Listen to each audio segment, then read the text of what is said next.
UFC 311, Makhachev versus Tsarukyan happens in a few days, and I'm going to be predicting the entire card, starting off with the early prelims, finishing with the main event. If you do go on to enjoy this video, hit the subscribe button, please. I need them. Yeah. Anyway, moving on. Starting off with the early prelim opener, Tagir Ulanbekov versus Calyton Carpenter. I've watched both of these guys fight, not closely, obviously. I'm not going to watch the early prelims guys as closely as I would people in the main event. It's just favoritism, you know. It's just I know them better. But you know, I have watched these guys fight, so I did kind of know what I'm doing right. So hit the big red subscribe button, of course. Best takes on YouTube. Anyway, I've got Calyton Carpenter winning this one. I've got him winning by rear naked choke. I just feel like, obviously, Tagir Ulanbekov's got that Habib link. You know, I think Habib might be. I think he might be cornering this one, but he is doing the main and co-main, so I don't think he is. But I've watched him. He doesn't have the wrestling ability to hold down his opponent. Obviously, on the feet, he's not bad. I think Calyton Carpenter's just got better boxing. So, obviously, he hasn't fought a high-tier opponent yet. But I feel like on the feet, Carpenter will have the advantage. And on the ground, I feel like he's going to have the advantage as well. So I just feel it's not going to stay on the feet for very long. Not with the massive disadvantage I think Carpenter's going... No, an advantage Carpenter's going to have for cheese. And then when they're on the feet, I think he might just wiggle his way into a submission. I'm feeling rear naked choke is all I'm feeling. Most obvious, the most basic submission, but I feel like that might be the one to get it done here. Now, obviously, this could easily go to a decision, which it probably will, because most flyweight bouts do. But I'm going to bank on a rear naked choke in the second round. Moving on, next fight on the card. Ricky I'm not going to bother, versus Brendan Sopaj. I've got Ricky losing this one massively by knockout in the first round. Now, Sopaj isn't that much of a standout fighter to the point where it's like, oh wow, you gotta bet on him, you know. But I think Ricky is. We're just gonna call him Ricky. I think his build for bantamweight, he just looks frail, right? 5'9", which is quite tall for the division. But you compare that against other guys who are similar heights than him. Payton Talbott is the similar height. I think he's 5'10". Similar reach, fights in the same division as him, and they look radically different, right? And I think that's really going to have an effect. And I feel like it affects your chin. You get what I mean? Like, if you're really skinny, you just have a worse chin by default. So I feel like he's going to get knocked down in the first round. Now, obviously, that's complete bro science and bullshit. However, you're going to see it happening round 1 KO for Sopaj. That's all I'm going to say. Moving on, down the card, we have, when I call him Japanese, man, Nakamura versus Gafurov. Gafurov? Gafurov, we're going to call him. Gafurov versus Nakamura. I'm banking on Nakamura. Well, bollocks. Anyway, I've got him by decision. He is a better wrestler, if we're being honest. The background wrestling, 9-0. I don't think Gafurov is going to get the job done. You know what I mean? I feel like he's going to get out-grappled. He might keep on the feet for a little bit, but I feel like Naka, Japanese guy, is going to get it down pretty easily, right? I don't know why these guys haven't had the hardest possible names. I can't say anyone from that region of the world with like Gafurov, because they just have the most stupid names. And some like Chael Sonnen out here pronouncing like Tsarukyan. That's such proper pronunciation. What does he say? Arman Tsarukyan. Like, you know, Chael does the worst bloody name pronunciation. I'm probably second worst. Anyway, Nakamura, I got him winning this. Moving on down the card, we've got Cola, yeah? Rosa versus Perez. Now, this is an interesting fight.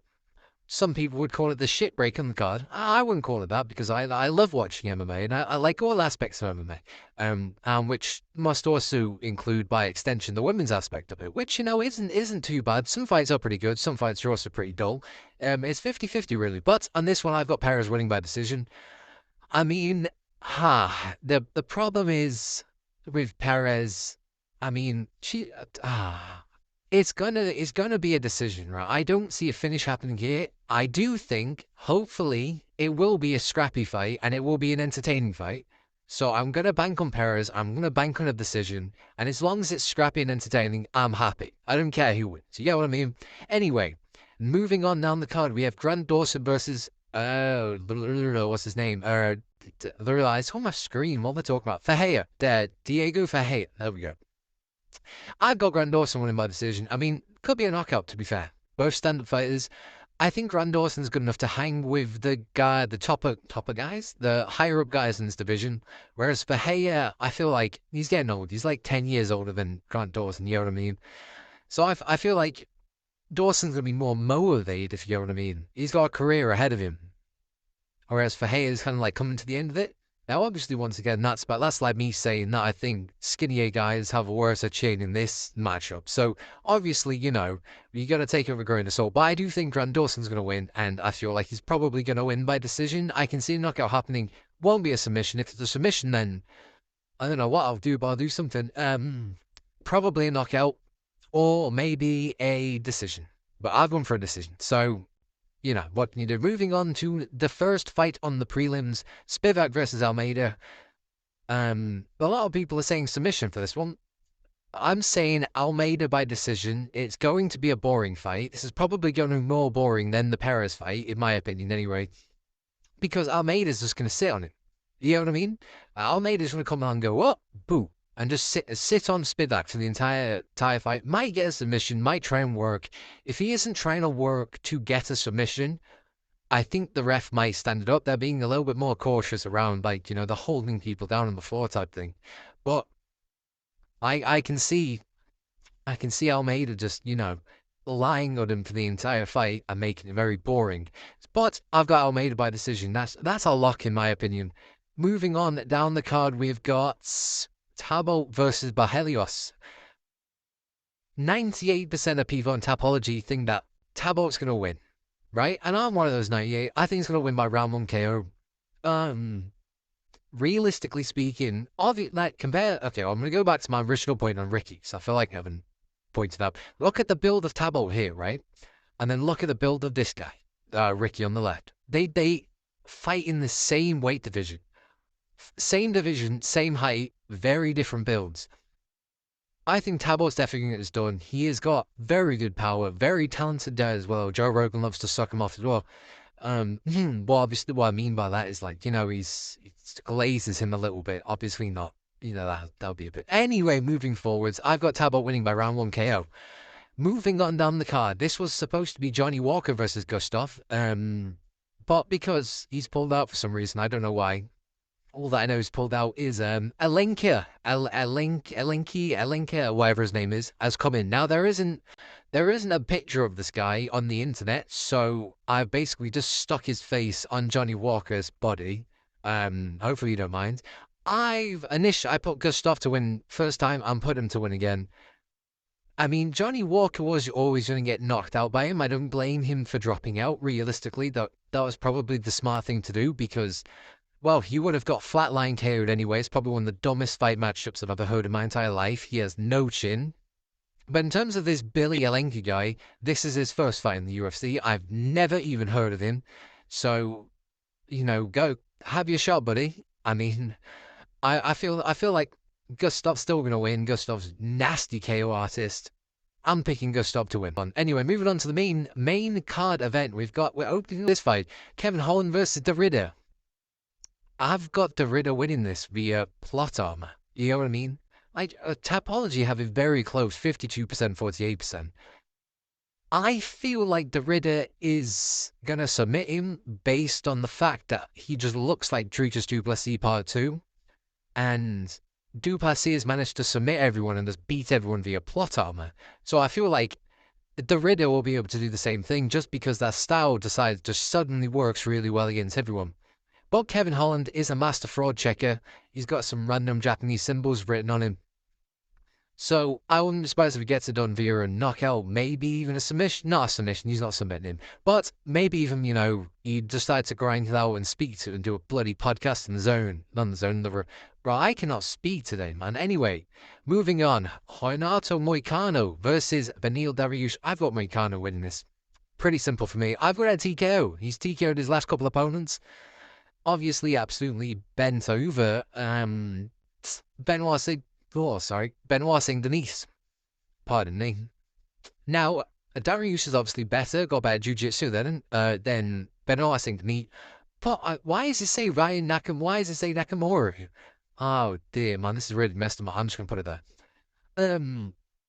Obviously, Dariush has got better jiu-jitsu than Benoit Saint Denis. However, I think Moicano's jiu-jitsu is up there with the likes of Charles Oliveira. That's a very unpopular opinion of mine. I think Moicano will be able to get it done. Now, obviously, you might just get completely just fraud checked, and I look like a moron. But Beneil Dariush's last loss was Charles Oliveira. A year ago, I think Renato Moicano will be able to get it done. I'm saying TKO, was it round 2? Round 2, obviously, for this guy, he's allegedly named Nakamura now. So, moving on. Where are we? Ferrari. Haha. The joke. Prochazka versus Jamahal Hill. I'm going Jamahal Hill. Now, obviously, I know it's, quite fun to hate on Jamahal Hill, but he is a decent fighter. And Jiri Prochazka runs at him with his hands low. Hands by his side, go, ho, ho, ho.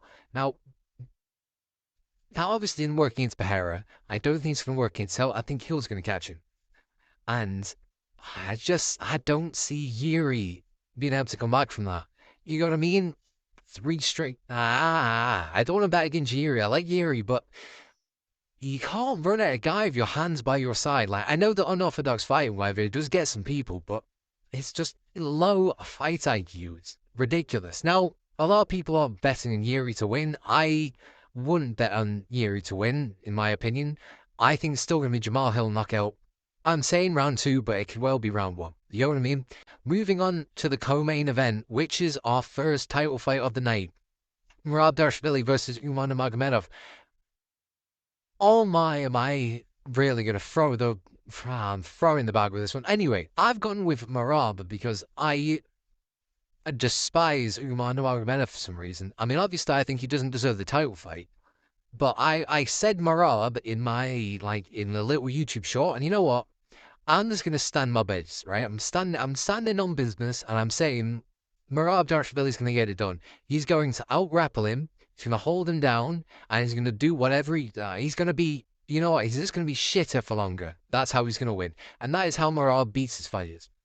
Merab does not out-technical or out-technique his fighters. He does not, outstrike his fighters, unless it's Cejudo. He just is shitter for longer, and that's how he wins. And so I think he's going to win this fight. I think it's going to be a fun, scrappy matchup at the very least, but I feel like Merab's just going to be shitter for longer. You get what I mean? Which and based off Umar's last performance, we have Islam Makhachev and Arman Tsarukyan are set to meet again, and this is a very tough fight to call. I actually think skill for skill, Islam and Arman are very closely matched. I do think Arman is that good, and because he is stockier and has a longer reach, I do expect him to look like the better grappler at moments in this fight. But where I begin to worry for Arman is with his cardio. In grappling heavy fights, Tsarukyan tends to gas around the 3rd round. That's what happened in this fight with Gamrot. He struggled in the last 3 rounds because he began to gas. Makhachev is very good at managing his stamina, so I do expect him to have the edge in at least the last 2 rounds. And even though I think Tsarukyan will have the slight edge in grappling early on, it's not like he's guaranteed to win those rounds. Islam will likely have the edge in striking, so that could help him win the earlier rounds. I really have no reason to assume Tsarukyan's stamina has gotten better. We haven't seen him in the 4th and 5th since the Gamrot fight. So because of that, I will be going with Islam to pull this one out. Who do you guys have?